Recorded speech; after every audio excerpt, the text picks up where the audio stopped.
components. We commenced by identifying relevant stakeholders within the project area, followed by constitution of the project committees, identification of the project site, establishment of a mangrove nursery, clearing of the demarcated plots on the island. I feel very satisfied and fulfilled that the project has yielded the expected outcome.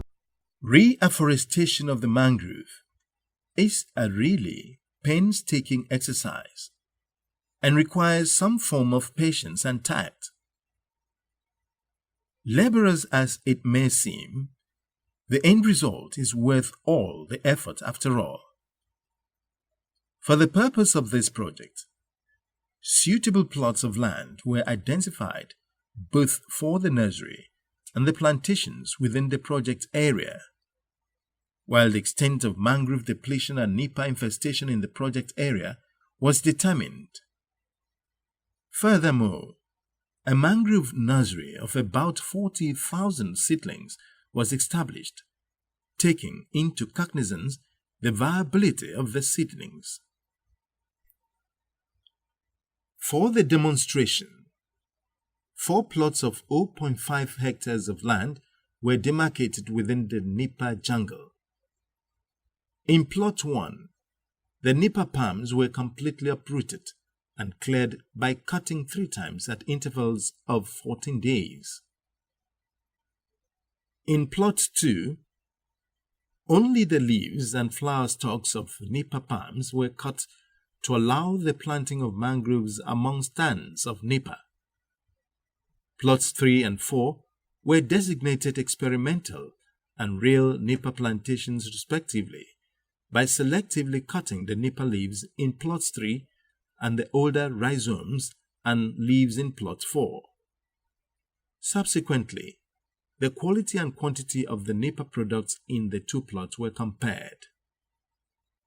The cut Nypa leaves from the plots were used for making different products with the participation of the local communities.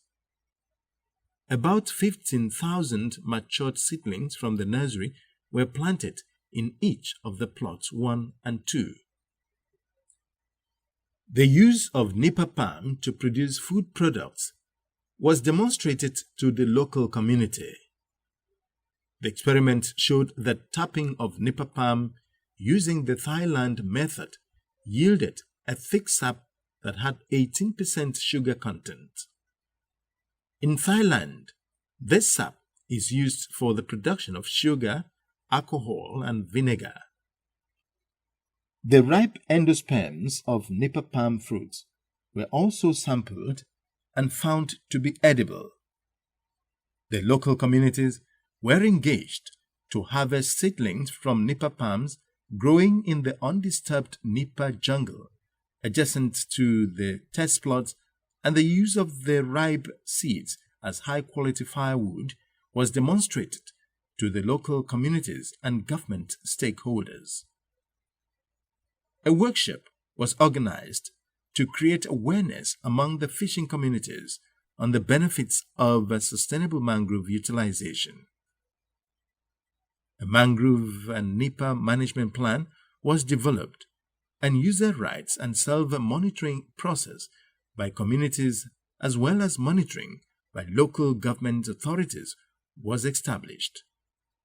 While establishing the nursery, the project team ensured that good quality topsoil was collected, mixed with manure or poultry droppings to facilitate growth. The plastic bags were then filled with the prepared soil, preparatory to planting of the propagles or seedlings of the mangroves. The nursery was sited quite close to the waterfront to eliminate the need for constant watering. Ms. Tumana, a member of the team and manager of the plantation at Oron, speaks. We collected propagules from Eastern Obolo, raised that in the nursery. The propagules were raised in poly bags, potted bags. And we thank God that where we raised, we had a constant supply of water because of high and low tides. So we hadn't problem of watering. But we had to contend with weeds, weeding, eradicate weeds. After about 7 months of having the seedlings in the nursery, we now transplanted them across the river to plots 1 and plot 2 and established a plantation. In plot 1, we had a clean, zero Nypa plantation of mangrove. But in plot 2, we planted mangrove alongside with young Nypa palm. So they coexist. But in plot 1, we planted mangrove only. Bad as it may appear, the Nypa palm is not without some positive attributes. A wide range of products could be derived from it. These include food products like alcohol, palm wine using the Thailand tapping method, non-food products like thatch for roofing, mats, designer brooms and necklaces, charcoal for fish smoking and cooking, while the endosperm can be used as alternative to coconuts for cooking of rice. The products have been tested and certified fit for human consumption. Experience has shown that it is absolutely difficult or nearly impossible to change a people from old habits. Hence, in recognition of this, BDCP organized workshops for inhabitants of fishing communities to create awareness on the economic potentials of Nypa palms in a bid to engender control through utilization, while the participants were also taught ways to utilize Nypa palm and its products. Professor Emmanuel Obot of the Nigerian Conservation Foundation advises communities facing similar challenge to embark on total eradication where utilization proves difficult. I would say eradicate if you can and replace with native mangrove. The reason is at the end of the spectrum we need to regenerate the biodiversity which is native to our region. Nypa is alien and it has displaced the native mangrove. The native mangrove is going away with a lot of biodiversity associated with it, like shellfish and fish. The loss of biodiversity cannot be compensated for. So my message is control and replace with the native mangrove, because that will bring back the biodiversity which the people know and will relate to more. The word eradication, people tell me, is very extreme, because eradicate is almost impossible when an invasive has established. I agree. That's why I said control, but as much as possible, bring back the native biodiversity. A management consultant for the project, Professor Johnson Ekpere, wants governments in countries with similar problems to show enough commitment towards the eradication of Nypa, as this appears too large a burden to be borne by the largely poor fishing communities.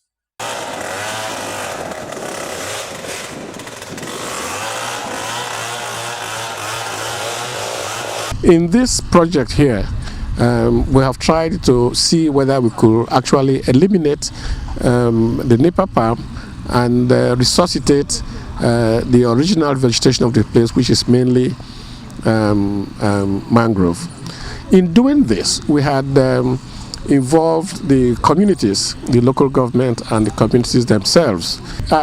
I think that the state should be able to come to the assistance of both the community and the local government in sustaining this whole process of eradication of the Nypa palm, or seeking alternative use for Nypa palm in order to be able to restore the mangrove vegetation to its original state.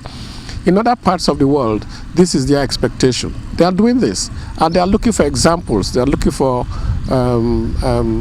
management techniques that have been used in other countries with similar ecological characteristics that have worked. And this is one example of what has worked. The Nigerian government is a major stakeholder in the project. In fact, the government is said to have played a major role in the choice of the project, which Bioresources Development and Conservation Program is executing on behalf of UNIDO. Concern for the well-being of the local people that motivated the government to launch a pilot project on the restoration of mangrove in 2002 during the tenure of the then Minister of State, Dr. Titus Okomido. When the GCLME project came into existence, the government thought it wise again to select that project, that is Nypa palm control and mangrove restoration, as its national demonstration project. The restoration of mangrove and the control of Nypa palm in the Cross River Estuary of Nigeria is Nigeria's own national demonstration project under the auspices of the GCLME project. The Nypa palm control and mangrove restoration was implemented by the GCLME project through Bioresources Development and Conservation Program.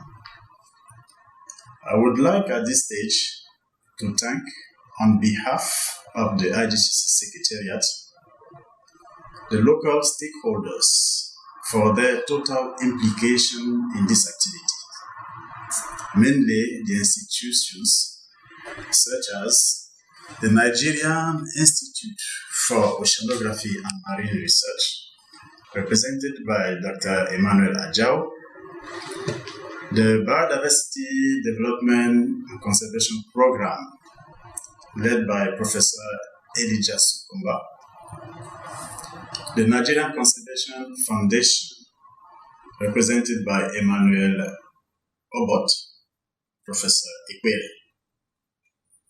And don't forget, of course, the federal government through the Ministry of Environment.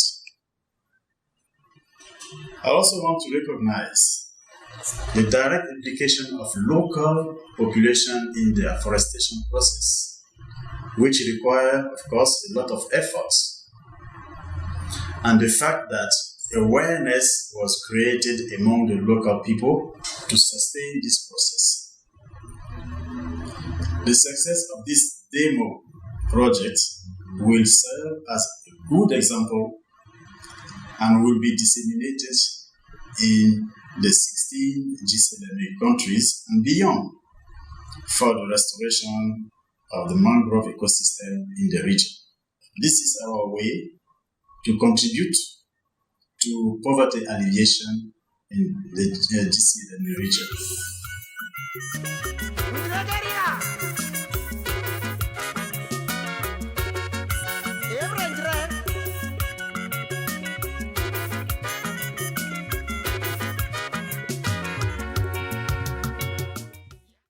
Costly as the project may appear, the experts are of the thinking that with more commitment by the various stakeholders, the scheme is realizable for the overall benefit of the affected communities.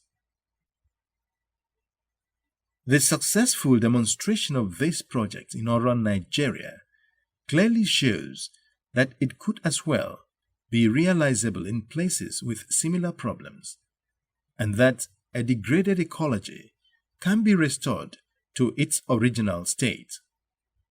All that is required is careful and expert management if the mangrove must continue to perform its traditional function in the economy of local communities.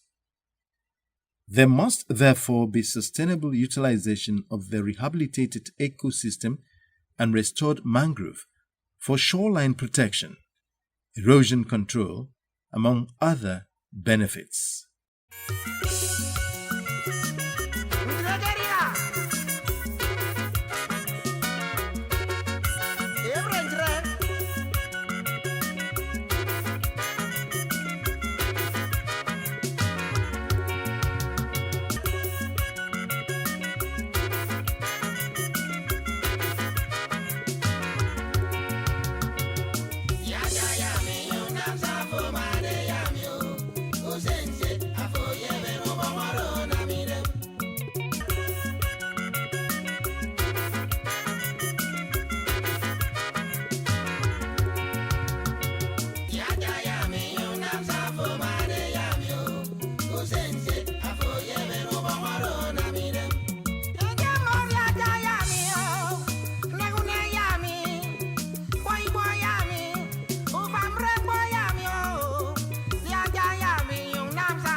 First.